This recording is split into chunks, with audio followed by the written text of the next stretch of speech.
My name is Lakeisha Holmes, and I am a senior at Georgia State University. I was born with congenital glaucoma.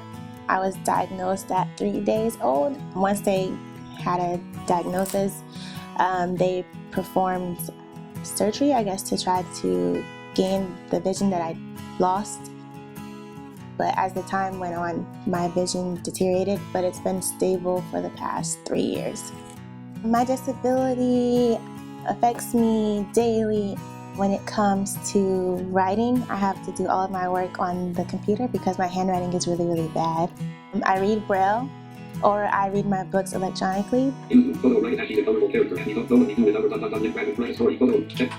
When I first started college, I used the registration website, and it was table-based, and so the way that the table was formatted, it made it difficult to navigate. And so there was a time where I did sign up for the wrong class, and I didn't find out until a couple weeks later. And there was another time where I was trying to withdraw from a class, and I withdrew from the wrong class, and I didn't find out until after midterm. And luckily the professor came to the disability office and explained it to me and the DSP, and we were able to fix it. The last time I ran into an inaccessible website was in December. I was applying for a student loan, and I had to get assistance because it wouldn't let me type in the characters that I needed to type in order to complete the application. In order to have an accessible website, you would need to follow the WCAG guidelines.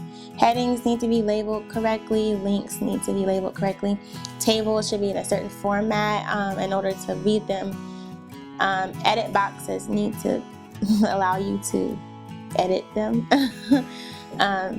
So there's different images also need to be labeled because the different keystrokes that you can use to get to these headings or links or images, if they're not labeled correctly, then you won't be able to navigate to them. Technology has had a huge impact on my life in terms of education. If I didn't have my assistive technology, I probably would not be able to do the things that I do in school. Before I went to training, I had a really difficult time in school, and I wasn't doing great.